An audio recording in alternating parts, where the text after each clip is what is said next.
നമസ്കാരം. News at 11:30 സ്വാഗതം.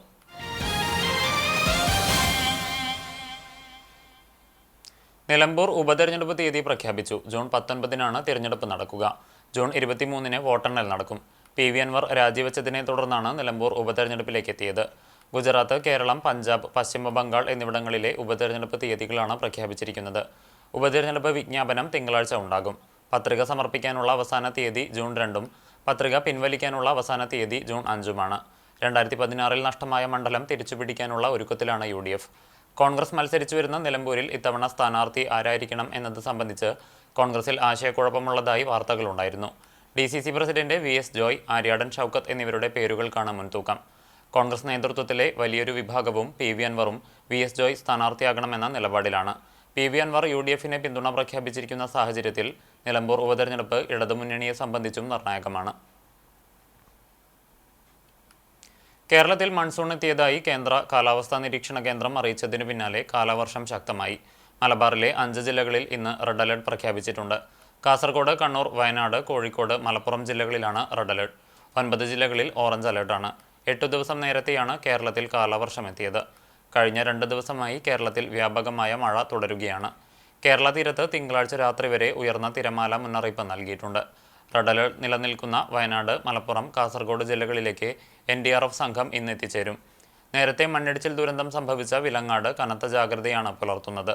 ഇടുക്കി, എറണാകുളം, തൃശൂർ ജില്ലകളിൽ അതിശക്തമായ മഴയ്ക്ക് സാധ്യതയെന്നാണ് റിപ്പോർട്ട്. 50 കിലോമീറ്റർ വരെ വേഗത്തിൽ കാറ്റിനും സാധ്യതയുണ്ട്. 5 ഏക്കറിൽ വിശാലമായ കളിക്കളം ഒരുക്കുന്നതിന് ചാവക്കാട് നഗരസഭ 50 ലക്ഷം രൂപ വിനിയോഗിച്ചാൽ കായിക വകുപ്പ് 50 ലക്ഷം രൂപ നൽകുമെന്ന് കായിക വകുപ്പ് മന്ത്രി V അബ്ദുറഹ്മാൻ. ചാവക്കാട് നഗരസഭാ കളിക്കളത്തിന്റെ നിർമ്മാണോദ്ഘാടനവും മൊബൈൽ FSTP വാഹനത്തിന്റെ ഫ്ളാഗ് ഓഫും നിർവഹിച്ച് സംസാരിക്കുകയായിരുന്നു മന്ത്രി. ലഹരി വിരുദ്ധ സന്ദേശയാത്ര ആരംഭിച്ചതിന് ശേഷം 100ഓളം കമാൻഡുകൾ എൻ്റെ ഫേസ്ബുക്കിൽ വന്നിട്ടുണ്ട്. പലരും ആവശ്യപ്പെട്ടത് കളിക്കളമാണ്. നമ്മളിപ്പോൾ 3.5 ഏക്കർ സ്വന്തമായ സ്ഥലം 1.5 ഏക്കർ സ്ഥലം എടുക്കണമെന്നറിയും.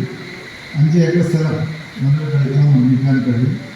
ഇതിൻ്റെ ആദ്യഘട്ട പ്രവർത്തനത്തിൽ നഗരസഭ 50 ലക്ഷം രൂപ അടക്കുകയാണെങ്കിൽ 50 ലക്ഷം രൂപ കായിക വകുപ്പ്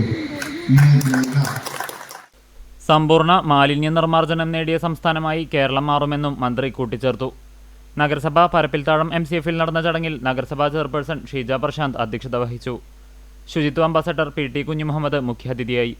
municipal assistant engineer CL Tony, clean city manager B Dileep എന്നിവർ റിപ്പോർട്ട് അവതരിപ്പിച്ചു. Vice chairman KK Mubarak, standing committee ചെയർമാൻമാരായ ഷാഹിന സലീം, ബുഷറ ലത്തീഫ്, PS അബ്ദുൾ റഷീദ്, അഡ്വക്കേറ്റ് മുഹമ്മദ് അൻവർ, പ്രസന്ന രണിദിവെ, നഗരസഭാ കൗൺസിലർ MR രാധാകൃഷ്ണൻ, വിവിധ രാഷ്ട്രീയ പാർട്ടി പ്രതിനിധികളായ advocate Muhammad Basheer, PK Saithalikutty, AA Mahendran തുടങ്ങിയവർ സംസാരിച്ചു. പരപ്പിൽ താഴത്തുള്ള MCF-നോട് ചേർന്ന് നഗരസഭ ആദ്യഘട്ടത്തിൽ 25 ലക്ഷം രൂപയാണ് കളിക്കളത്തിനായി വിനിയോഗിക്കുന്നത്.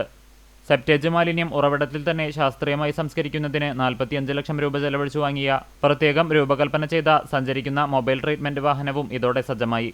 ഉദ്ഘാടന പരിപാടി UDF അംഗങ്ങൾ ബഹിഷ്കരിച്ചു. തളി നെഹ്റു സ്മാരക വായനശാലയുടെ വജ്ര ജൂബിലി ആഘോഷങ്ങളുടെ ഭാഗമായി വനിതാ സംഗമം നടത്തി. Vadakkancherry block panchayat president KV Nafeesa ഉദ്ഘാടനം ചെയ്തു. വരവൂർ ഗ്രാമപഞ്ചായത്ത് പ്രസിഡന്റ് PP സുനിത അധ്യക്ഷയായി. ചടങ്ങിൽ K ചിത്രലേഖ എഴുതിയ കവിതാ സമാഹാരം പാട്ടുപൂക്കുന്നിടം MP രുക്മിണി ടീച്ചർ പ്രകാശനം ചെയ്തു. മേധ സുരേഷ്, അനഘ മനോജ് എന്നിവർ പുസ്തകം ഏറ്റുവാങ്ങി. സമൂഹത്തിലെ വിവിധ മേഖലകളിൽപ്പെട്ട 25 വനിതകളെ പൊന്നാട അണിയിച്ച് ആദരിച്ചു. സീമ ബാബു, C വിജയലക്ഷ്മി, രൂപ ശരത് ബാബു, MP പ്രീത, K ചിത്രലേഖ തുടങ്ങിയവർ സംസാരിച്ചു.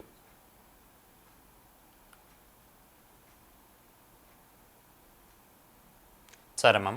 കുണ്ടന്നൂർ നെയ്യൻ ലോനപ്പൻ മകൻ ലാസർ നിര്യാതനായി. 78 വയസ്സായിരുന്നു. സംസ്കാരം ഞായറാഴ്ച ഉച്ചതിരിഞ്ഞ് 5-ന് കുണ്ടന്നൂർ കർമ്മലമാതാ പള്ളി സെമിത്തേരിയിൽ നടക്കും. ലിസി ഭാര്യയും ലാലി, ലിമി, ലിഷ എന്നിവർ മക്കളുമാണ്. ഇതോടെ ന്യൂസ് അറ്റ് 11:30 സമാപിക്കുന്നു. നമസ്കാരം.